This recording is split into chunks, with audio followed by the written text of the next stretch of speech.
वेदस्वरूपम् निजं निर्गुणं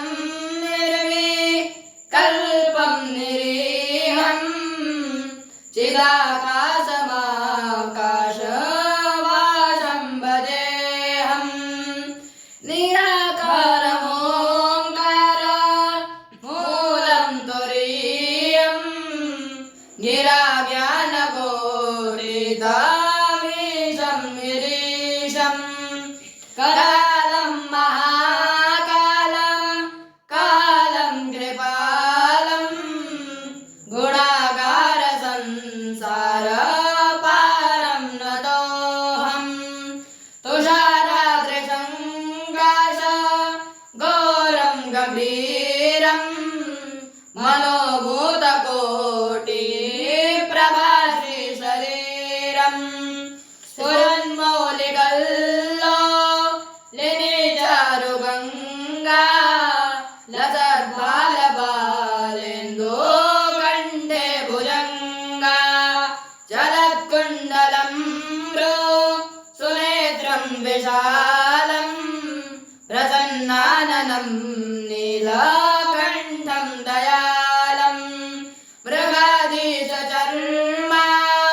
वरं मण्डमालं प्रियं शङ्करं सर्वनाथं भजामि प्रचण्डं प्रकोष्ठं प्रगल्भं परेशम् अखण्डम् अजं भानुकोटिप्रकाशं त्रयशूलनिर्मूलनलं शूलपाणिं भजेऽहं भवानीपतिं भवगम्यं